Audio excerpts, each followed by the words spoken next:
Esta edição da revista do Memorial traz um tema muito especial: os 130 anos do Ministério Público de Mato Grosso. Isso mesmo, no dia 15 de agosto de 2021, a nossa instituição completou 13 décadas de existência. E para falar um pouco sobre a importância desta data, eu converso agora com o Procurador-Geral de Justiça, José Antônio Borges Pereira. Seja bem-vindo, doutor. Obrigado, Jana. Procurador, o que representa, para o senhor estar à frente desta instituição, no momento em que o Ministério Público completa 130 anos de história? Bem, o Ministério Público faz parte da minha vida. Eu estou no Ministério Público desses 130 anos, vou completar agora em dezembro 29 anos. Então, esse segundo século, eu estou fazendo parte. E eu tive a sorte de pegar o Ministério Público pós-88. Que foi exatamente essa nova configuração que o Ministério Público trouxe com a redemocratização do país. Então, atualmente, como Procurador-Geral, e no atual momento político que o país vive, é muito representativo, até porque nós vivemos num momento que se fala de retrocessos, e quando você fala em retrocesso da democracia, naturalmente que pode estar atingindo o Ministério Público e, por consequência, a sociedade brasileira. O Ministério Público, ao longo dessas 13 décadas, desses 130 anos, passou por muitas mudanças. A maior delas veio com a Constituição de 88? Nós tínhamos já a Lei de Ação Civil Pública, que é antes da Constituição, ali que foi o embrião desse Ministério Público diferenciado. Porque antes o Ministério Público, praticamente, ele atuava só na área criminal, sendo o autor titular da ação penal incondicionada. E já começava ali o embrião, em 85, com a Lei de Ação Civil Pública, da defesa desses outros direitos. E consolidou em 88. O Ministério Público passou a ser defensor da democracia, defensor das minorias, e também de outros direitos que não existiam antes de 88, da forma que foi bem caracterizada. Então, idoso, meio ambiente, saúde, educação, que são esses vários ramos que o Ministério Público hoje atua defendendo a sociedade. Procurador, a Constituição de 88, ela trouxe, como o senhor acabou de falar aí, um novo perfil para o Ministério Público, que passou de defensor do poder para defensor da sociedade. Mesmo assim, temos visto que nos últimos anos a criação de propostas de emenda à Constituição, as famosas PECs, a exemplo da PEC 37, da PEC 5, que podem afetar a autonomia e a independência da instituição. Como o senhor vê essas tentativas de enfraquecer o Ministério Público? Quando a gente fala em enfraquecer o Ministério Público, Jana, eu gosto de ressaltar isso. Na verdade, não é o Ministério Público como instituição em si, encapsulada, encastelada na sua estrutura. Não. O Ministério Público representa a sociedade e defende a sociedade. Ele não é um quarto poder, como alguns dizem, e não faz parte nem do Executivo e nem do Judiciário. Mas ele atua como uma autonomia, para não só judicializar as demandas, seja na área criminal ou nas outras defesas, mas nós temos aí a ação civil pública ou os termos de ajustamento de conduta, que é exatamente para fiscalizar pelo povo esses direitos indisponíveis que foram trazidos pela Constituição. Então, quando fala nesses retrocessos e nesses ataques, não é ao Ministério Público, mas é os instrumentos que o Ministério Público constitucionalmente tem e deve ter exatamente para defender. Aliás, não é só o Ministério Público que defende, nós temos as ONGs, as ONGs, mas as ONGs não têm estrutura nem independência que tem o Ministério Público para poder fazer esses avanços. O Marcelo Goulart, que é um promotor do Estado de São Paulo, escreve muito, é um dos pensadores do Ministério Público, ele tem até uma tese muito interessante. O Ministério Público caminha para a sua autodestruição e voltar só para o crime. Quando que isso ocorreria? A partir do momento que a nossa sociedade se torne consciente e devidamente organizada, a sociedade civil, e assim ela mesma poderá promover a sua autodefesa do meio ambiente, da criança, do idoso. Então, mas isso ainda, nós temos uma democracia, mas para se instalar tudo que tem no artigo 5º, principalmente da Constituição, é uma democracia jovem, isso é um processo, E a gente espera que tenha avanços, não retrocessos que a gente tem visto nos últimos anos, em todos os sentidos. E aí é uma cobrança social, uma pressão até internacional, para que o nosso país continue sendo democrata e que esse nosso maior patrimônio, que é seu povo, seu meio ambiente, as suas crianças, seus idosos, o consumidor, mantenha essa defesa e essa organização. Então essa é a necessidade do Ministério Público forte, não enquanto instituição em si, mas pelo instrumento que ela representa para a sociedade. Como, né, nós estamos falando do Ministério Público de Mato Grosso, né, dos seus 130 anos, quais os avanços que a instituição teve nos últimos anos, tanto do ponto de vista da infraestrutura, né, quanto do seu quadro de membros e de servidores? Um aspecto simbólico era isso. Como o Ministério Público estava só na área criminal antes de 88, nós ocupávamos pequenas salas dentro dos fóruns de favor do Poder Judiciário, sem uma estrutura que nós tínhamos para ter esse apoio. Então, o Ministério Público, além dos seus promotores, nós temos uma estrutura hoje de técnicos, né? Seja aqui da nossa assessoria de imprensa, sejam nossos engenheiros, sejam nossos contadores, que dão esse suporte para essas outras áreas que não é do direito criminal, ambiental, meio ambiente, criança, idoso, direito urbanístico. Então, é essa estrutura. E para isso ocorrer, nos últimos 20 anos, o Ministério Público foi buscando um orçamento melhor, então nós temos nossos prédios próprios, onde temos os nossos técnicos, os promotores em todo o Estado, né? E, além disso, ali está essa estrutura para receber a população e dar o atendimento devido. A sua gestão tem se destacado pelos investimentos, né, doutor, em tecnologia da informação, em diversas áreas.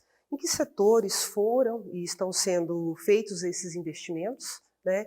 E o Ministério Público está preparado para essa nova realidade tecnológica? Isso é um grande desafio para qualquer estrutura. Nós já estamos indo aí para o 5G, a era da inteligência artificial, então é muito importante que a gente esteja tentando se atualizar a isso, né? Então, um grande desafio hoje, cada vez mais tecnológico, é que o Ministério Público tenha essa sistematização e esse processamento de dados o mais rápido possível. Nós agora acabamos de atualizar o nosso sistema interno, que chama SIMP. Era 2013, nós atualizamos há 2 anos o SIMP3, né? Estamos também informatizando toda a nossa estrutura, porque você usa da tecnologia. Agora, é indispensável, quero deixar bem claro, né, nesses 130 anos, o ser humano. Então, isso não vai deixar de ter o promotor, como nós temos como exemplo. Nós não temos nenhuma promotoria desguarnecida de promotor, ou ele acumula mais de uma promotoria, onde a população tem, sim, o direito, é direito da população, né, e obrigação do Ministério Público ter o seu promotor em todas as cidades para receber, seja as demandas individuais indisponíveis do cidadão, como as coletivas da sociedade organizada. Então, a tecnologia é importante, mas, acima de tudo, é o promotor. E, nesse sentido, a gente deu posse esse ano, para mais 12 promotores, e agora, no próximo ano, né, quando já estaremos aí nos 131 anos, a gente vai estar dando posse para mais 5 promotores, que é exatamente para manter e suprir as aposentadorias que vêm ocorrendo nos últimos anos. O Ministério Público vai continuar gente cuidando de gente. Exatamente, isso mesmo. Doutor, o Ministério Público, né, nesse seu aniversário aí de 130 anos, acabou completando uma data assim tão importante em meio a uma pandemia, né? E algo que pegou a todos nós de surpresa. Quais foram os principais desafios para manter a instituição funcionando em meio a algo tão imprevisível? A questão da pandemia, que foi mundial, infelizmente nós tivemos uma ideologização, né, em relação a isso. Se vai vacinar ou não, tinha uma questão de mercado, e o Ministério Público brasileiro e do Ministério Público do Mato Grosso não foi diferente, que nós somos uma barreira de contenção para salvar vidas. Ou seja, é necessário em determinado momento fechamentos de certos comércios, é necessário ter a vacina. Então, o Ministério Público foi o suporte de defesa da vida. Isso foi o mais importante em relação a isso, né? A Constituição, se você pegar lá no seu artigo 5º, né, o que ela busca exatamente, né, garantir vida, mas uma vida com qualidade. Então, a estrutura de um Estado é para dar qualidade de vida para a sua população. E a qualidade de vida da população vem, em primeiro lugar, salvando vidas ou dando garantia da vida e liberdade. As duas caminham juntos. né? Não adianta ter só vida se não tem a liberdade. Então, o Ministério Público, nesse período, aí, com todos os promotores da área de saúde, nós tivemos em todos os municípios do Estado exigindo que houvesse aí medidas sanitárias para que evitasse contaminação, diminuísse o número de mortos. Salvo engano, o nosso Estado está chegando a quase 15 mil mortos, mas um dos institutos internacional colocou que só Mato Grosso poderia ter 40 mil mortos. Então, boa parte de que nós evitamos dessas mortes foi com ações do Ministério Público. Então, nós fizemos isso, era nosso trabalho, eu trabalhei diretamente com isso com o Dr. Edmilson, que é o promotor da cidadania, dando sustentação, e também aqui no tribunal promovendo algumas ADIs em relação a algumas leis ou decretos municipais que resistiam a gente ter aí esse distanciamento social e outras medidas. Felizmente, agora a vacina chegou, e o nosso país tem uma cultura da vacina, e aí faz-me lembrar do SUS, que é um sistema único de saúde que a Constituição trouxe, que é importantíssimo, né? Principalmente para aqueles que veem de forma de até a saúde ser privatizada, e hoje nós somos exemplo, e essa semana, inclusive, nós ultrapassamos os Estados Unidos em número de vacinados, exatamente porque a gente tem essa consciência da vacinação, e isso salva vidas, como está salvando após ter ocorrido isso. E aqui, como exemplo do própria instituição, nós exigimos de todos os funcionários, promotores também e procuradores, que apresentem o seu cartão de vacina. Caso não apresentem, terão as medidas administrativas tomadas. Por quê? Porque o direito da vida coletivo sobrepõe o direito da vida individual. Então, ninguém pode se dar o direito de não querer se vacinar e ainda poder correr o risco de contaminar aqueles que não querem morrer e nem correr o risco de morrer.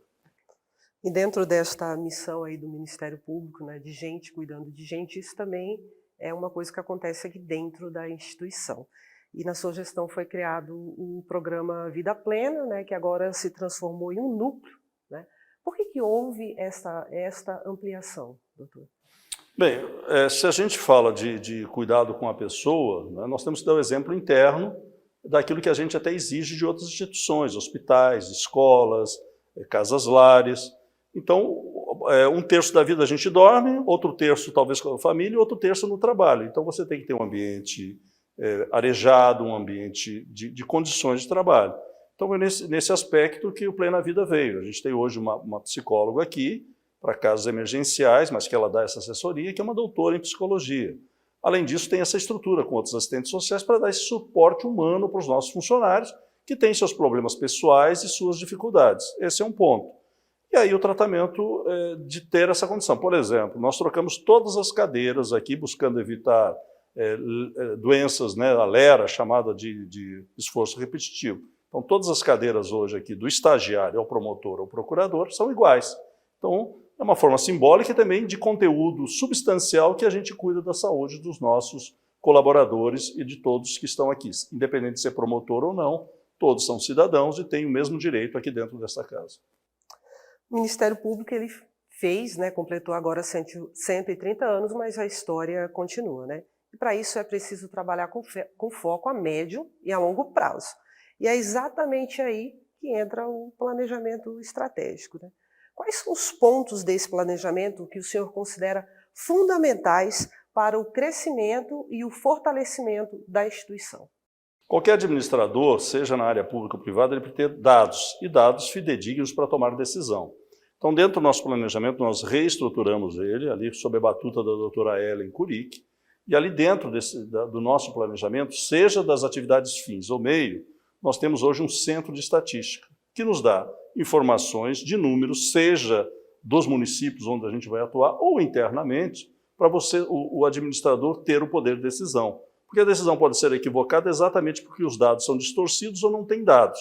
Então, para você acertar, você não pode ficar no achismo. Você tem que trabalhar de uma forma científica. Então, nós temos hoje ali centro de estatística para buscar esses dados qualitativos, não só quantitativos.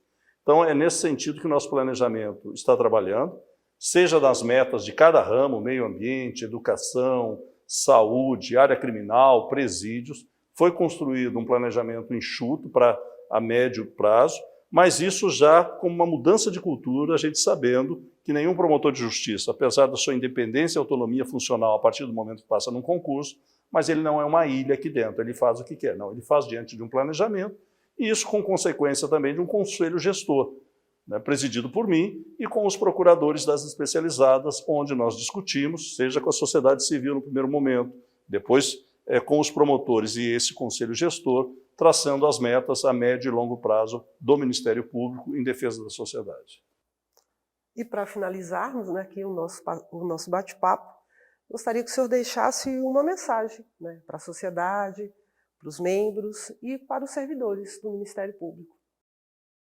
130 anos é simbólico, né? São de décadas, né? Então a gente está virando mais uma década, isso é importante. O Ministério Público sabe da sua responsabilidade, os seus funcionários e promotores e promotoras, procuradores e procuradoras também sabem da sua responsabilidade social que tem. Claro que nós vamos cada vez mais tentar continuar avançando, aplicando, no sentido que tenha efetividade nas nossas medidas. Principalmente saindo da área judicial. Eu acho que a gente está numa mudança hoje de se buscar, ao máximo possível, tentar resolver o quanto antes as demandas. Não que não seja necessária a busca do Poder Judiciário, mas se a gente tiver uma consciência e tivermos também um treinamento para que isso ocorra de forma acordada, né, buscando o melhor para as pessoas, e essa hoje é a visão, acho, legislativa, para dar uma solução efetiva aos casos, né? Não só formal no papel, mas aquele cidadão que de repente buscou resolver uma situação de meio ambiente, da sua saúde, do seu filho, tem um retorno mais rápido porque ele quer, na verdade, a qualidade de vida. Aliás, das mudanças que nós tivemos na Constituição foi o princípio da eficiência. E a outra que já discute para ser incluído no artigo 5º é o direito de ser feliz. E é isso que todo mundo quer, seja a nossa instituição, o nosso Estado, a nossa população. Que seja um povo feliz não só pelo samba, pela música, pela cultura tão rica que tem, mas que seja feliz porque sabe que ele tem um piso vital mínimo de qualidade do seu filho ao nosso idoso. O país que não respeita a sua criança, o seu idoso, é um país que está fadado ao insucesso.